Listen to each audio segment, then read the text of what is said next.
Okay, so should we move on to the Intrepid type, the half saucer, which we saw a few times in Enterprise, which is a kind of interesting design. It's got like I like half saucer ships, but the something about the way the nacelles are like a square inch from the surface of the hull. Yeah, this one poses a lot of problems. This one was designed by just a CGI guy, you can tell, because even Doug Drexler said to us that the people on the bridge would be cooked because the nacelles the bridge is nestled right between the nacelles. So. Yeah. Yes, he is very against this design. What I love about this design, though, is it is that step, because now we can see, and you can very much tell the design order of these ships, how they evolve. And this is clearly the one before the NX, because it's got, the saucer has all the same plating style, because obviously it's reinventing from the NX, so that's how they try and do it. The nacelles are a lot bigger. If you actually break it down, they're a lot bigger, but it's finally got all the grilling on the outside, which is very much the NX grilling. You've got the similar basards, and even the wings are sort of similar. So it's definitely that step. You can see it so clear as day. And then obviously the NX are like, well, let's build out that primary hull.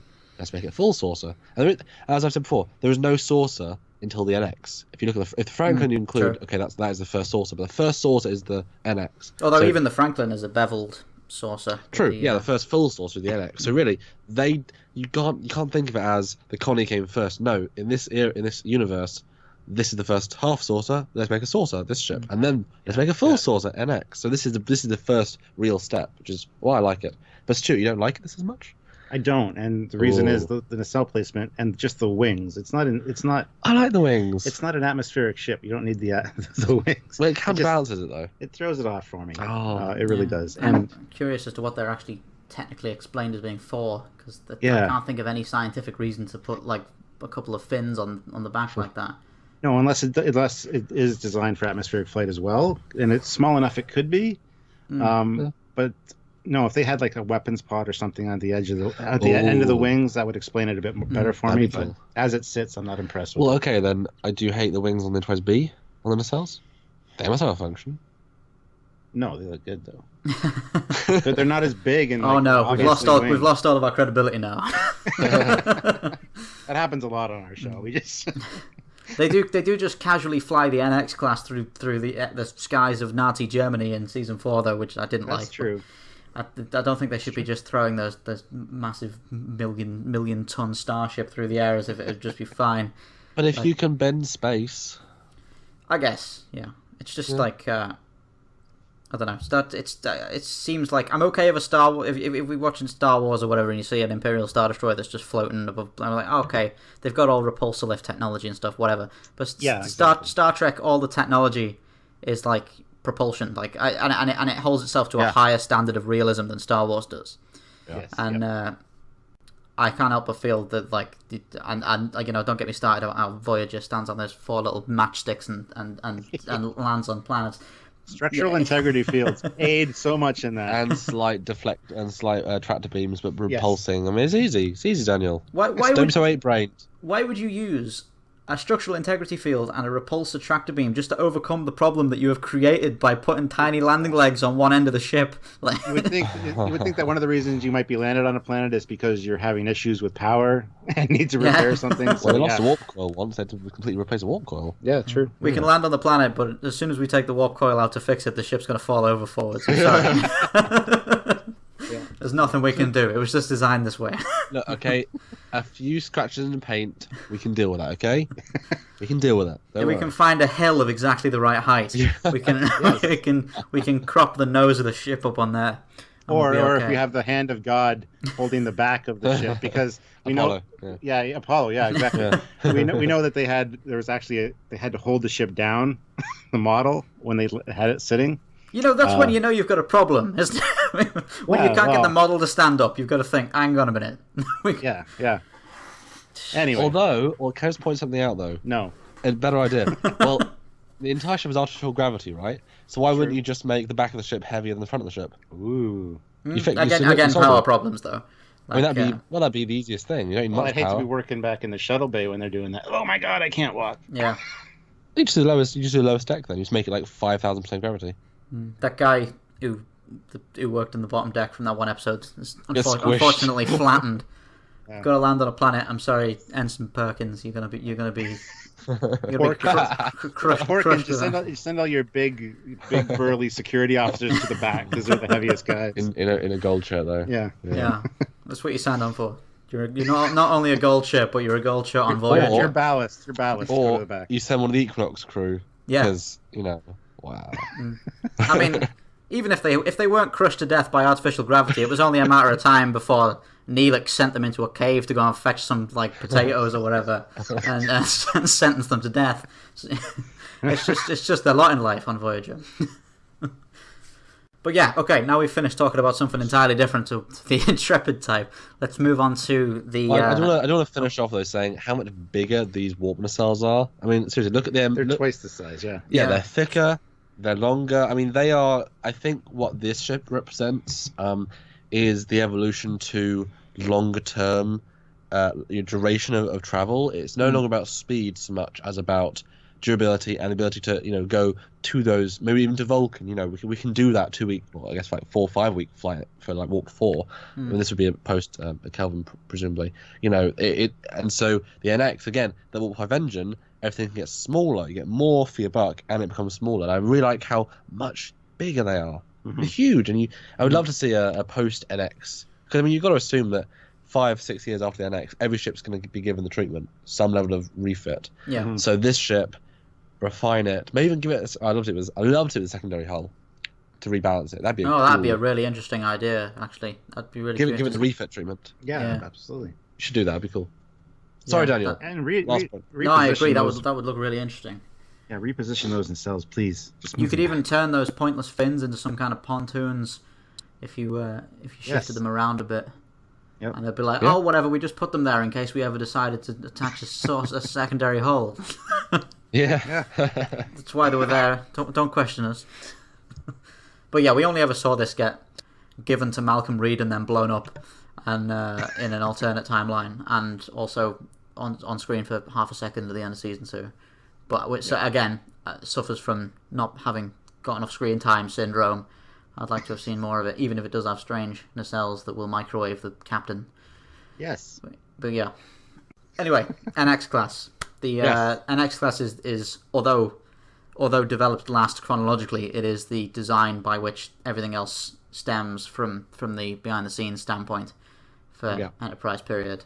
And I mean, it's such a divisive ship when it like a lot of people don't like this, but I am a massive fan of like early space travel kind of sci-fi, like we're overcoming the first few, like near, I don't want to say near future because it is the 22nd century, but we can't go to the outer rim of the galaxy in 2 days or whatever.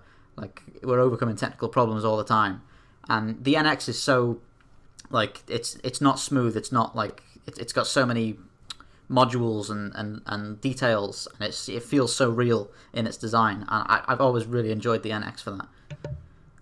Yeah, and as Doug Drexler says, it's the most thought out hero ship in Star Trek history. Like everything serves a purpose. It's everything has a purpose and an explanation for it. Yeah, and it's very functionally. It's a I don't know what the word I'm looking for. Sleek? Utilitarian. Sleek. Yeah, I can't use that word. That's your word. You copyrighted that. No. Yes, Yeah. copyright 2016. It's awesome. The NX is a weird one because obviously, as I said, it's very divisive. If you look at it in the context of the show, this show, I like it. It's very much that pushing forward. We're maximizing the saucer. That's all we have. Living space. This single small saucer. It's the size of the Connie, but they have all the secondary hull. That's a big chunk of secondary hull and the neck. Not a lot of space. You can walk this saucer very, very quickly. It's a very not claustrophobic because they made them decent sized corridors, but you will know everybody in the ship. You will know every room. You will know where everyone lives. I mean, it's very much the submarine in space, and I as I believe you as well, Stuart. You might as well, Daniel. But people say it looks more advanced.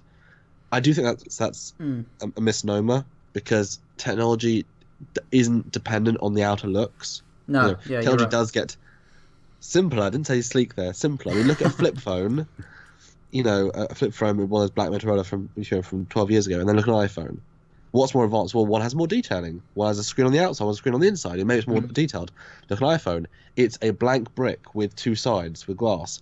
I mean, come on, simplicity equals advancement. We've seen that. Again, televisions. Look at the big ones with what are they called? The tubes at the back. Those tubes, all the buttons, all the things. And now we just have a single flat, not even necessarily a rim, just a single screen. Simplicity. So the TOS Constitution class does look more advanced. Totally they smooth. Took away all the rivets. This ship represents, though, the same design aesthetic, roughly.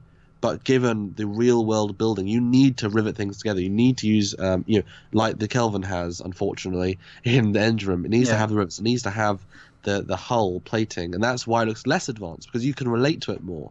TOS Coin does not have that. And that's why I like this design. I think people can't think about it in context. Because obviously CG was more advanced. You have more technology to show the ship in detail. If the Constitution class was done today, we just look at the refit. All those details. But I like it, and I like the single hull, and I like the pontoons. The secondary hull, it's very flat. Wish it had more, but I'm going to review mode, so I will let you guys continue. Yeah, and I mean, I know you guys actually, as of filming this, we've had half of your NX Akira comparison. Yeah. I mean, I'll throw my hat in and say I think it's unreasonable to say this is a rip-off of the Akira in design. I mean, like.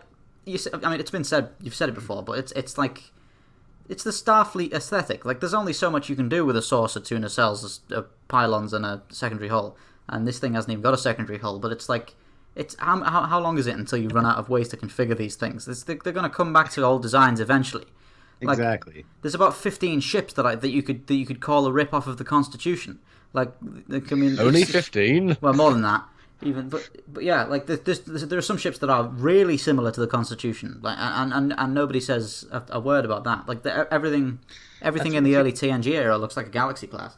Yeah. I think the thing that really got people with this one, like Doug said, it was the first show that had the internet as a forum, and I think that really spread the word. Plus, this was a hero ship. And Enterprise. Named Enterprise, exactly, the first Enterprise that people were really had under a microscope when it came out, and I think that's the reason for a lot of those comparisons. Now we do know that he was told to basically use the Akira design and because he had some fantastic concepts for the NX, which didn't look anything like this. Yeah, I mean, the ring ship and all that. Yeah. Yeah, but the producers come in, they step on their toes. That happens to designers all the time. Tie his hands, basically. Yeah, exactly. Yeah. So, but you got to remember though that for TNG, when that came out, most people didn't like TNG. Most people thought, oh, they're replacing Kirk, and most people didn't like the D. Yeah. When Voyager came out, most people said, why are the nacelles like that? Why they go up and down? It's only in the ability to watch the show, enjoy the show, simmer, enjoy, and then for a sort of small generational gap, those who then come into it fresh. Like, okay. Well, as Doug says, a lot of people really love the NX. It's their favorite design because they're too young to know they're supposed to hate it. Yes. The same thing's happening with the Discovery. Don't get me started. Yeah, it's just like massive, unreasonable backlash. Yeah. Because it's something new, and it doesn't matter. It could be perfect. It could literally just be a Constitution class painted blue or something, and you can't appease these people. They'll find something wrong with it. Exactly. And you've got to remember though that Discovery and the Enterprise deal with the same issue. People don't want a prequel. Yes. Yeah. Most of I think we're happy with prequel episodes, or Intrepid Darkly is sort of a sequel prequel. We're going back to the 60s tech. I mean, that's sort of a prequel sequel. But people would rather have, if you poll them, a post Nemesis or at least TNG era. Yeah. So doing anything prequel, you've got initially that those people who don't want that, and they're going to be negative. And suddenly, as we all know as YouTubers, the negative voices are so much louder, and you listen to them more. Yes, so, absolutely. I would love now, being over 10 years since Enterprise came out, if somehow we could poll every single Star Trek fan, I think you would get an overall, probably 52%, not a lot. The NX is pretty good. Yeah. And that's all we can hope for. Because there's so much going against it, and the first season wasn't great. Same with TNG. First season was not great, so people didn't like it. If Enterprise had increased, imagine if Enterprise had got 7 seasons like TNG. Yeah. every season you'd feel better and better about the show, which would make you feel better and better about the ship if you're more like home, and you'd like it better. To be honest, we haven't heard a lot about Discovery, and there are rumors flying around that it is going to be an anthology kind of thing, where each season it'll either be a different crew or a different era. Yeah. Is that still on the table? I thought that had been nixed. Well, it varies from source to source, and it's still out there, and like I said, we don't know much about what's going on with it. So let's just assume for a minute that the first season is all pre-TOS and the next one isn't. We don't know that right now. I mean, if that was what they were going to do, doing the first one the earliest chronologically makes sense.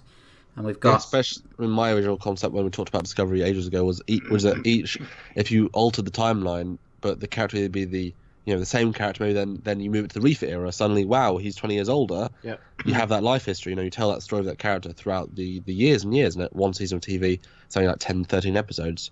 Yeah. Giving a year to a really good story, and then a second year to follow up that story, that's not too much of a thing. But we're going on a real tangent there.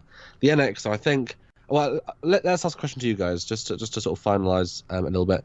Do you guys think the NX refit, the Doug Drexler special with the secondary hull and the slightly different coloration of the hull, and some minor other details, do you think that should have been the NX at launch? Should that have been the Star Trek Enterprise NX-01? Would that have made people feel better about it? Well, should that have happened? I think it may well have made people feel better about it, but they shouldn't have done it. Like I love that design. That is one of my all-time favourite Federation. The refit, the NX refit. Right. It's one of my all-time favourite Earthship Star Trek designs overall. But if you were to bring it in that early, you eliminate what's so great about it, and that is that you've killed the continuity. You've killed the development of technology over time. The people watching the show don't feel like they're advancing with the show. They don't feel like any kind of meaningful change has been made as they've gone along.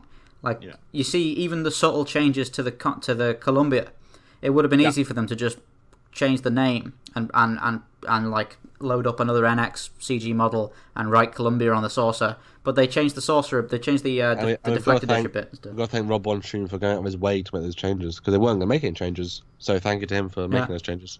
It's that kind of thing that I really enjoy as a science fiction fan overall. And I know you're a huge Stargate fan, Samuel, and that's a cornerstone of Stargate. Is we see the technology advance as we go along. By the time we're watching at the end, we can see all the little pieces and discoveries that led to how we can now do this. And Enterprise was the great opportunity to do that for Star Trek, and go back and watch them overcome these problems. And we see them like they're all scared to death by the transporter, and then they overcome it and stuff. And it's like that kind of stuff's great. I really enjoy seeing that. And I think of all the Star Trek shows, they really should have. It's a terrible shame that we didn't get more Enterprise. I think it was starting to really find its feet at the end there. Well, yeah, it's like we said, even Deep Space Nine and TNG really didn't get good till season 3 or 4. You know what I mean? There's a lot of sitting through some bad episodes to get to the good stuff. So especially the modern audience, if TNG was released now, dead in the water, it would be hard pressed to get a second season. At least their budget would be slashed. I mean, you would be really like that would not fly, that quality. No, there's just it's less that the Star Trek formula didn't change. They were doing the same thing with Star Trek, but people didn't have the patience anymore. Even Stargate. I think if Stargate was dropped, was SG-1 was dropped today, it might not have much of a chance. Well, I think that has enough potential to get a second season. In the second season, it really improved for me. Yeah, I think it had a lot of punch at the end of the first season. Absolutely, that ending two-parter was really excellent. Yeah, it is fantastic, and it's just again we had to overcome some stuff like when Daniel's at the bottom of a lake with a big blue guy for 20. That god awful episode where Jack touches that crystal. Oh Jesus! It was interminable. Did you see a single science fiction show today where they can get away with? Well, that was the first 5 episodes. To be fair, It needed quickly to recover from that. After it did a good pilot. We're so far off topic. We're so far off topic. Yeah. But good pilot. And then the first mission they went on was rubbish. And then to be fair, your show is all universes, so that's true. Makes sense. Yeah. But early days technology and science fiction is good. I approve. But let's wrap it up then. Thanks for coming on, guys. It's been good, and hopefully we can hit some more stuff like this in the future. Absolutely. Well, thank you for having us. Oh, not a problem. My pleasure. And especially since we're in Canada right now, both of us, it's kind of nice to be able to arrange this through the time zones and have a chat about some good Trek. And great topic. And we've only covered 2 of these ships, so it's really great to be able to talk about them and sort of get a leg up on our own thing, to think about them and get your perspective, Daniel. Because it's always great to talk to you. Only we talk on Skype sometimes ourselves, so it's nice to be official with it. Cheers! It really is great to have you guys to, especially because I mean you guys are the authority on Star Trek, really, and it's in this department. It is. I mean, I cover so many different franchises, and if I had to do only one that I know most about, it would most likely be Star Wars. And although I know perhaps more about Star Trek than the average person, I can't get the kind of information that you guys have, and the stuff that you do on your own show with your access to CG models and stuff is really fantastic. And again, everyone who's watching, go and check out Trekyards if you haven't already. Really brilliant stuff. Thank you. Yeah, please do. Well, thanks for watching, everybody, and we'll see you next time on the next podcast.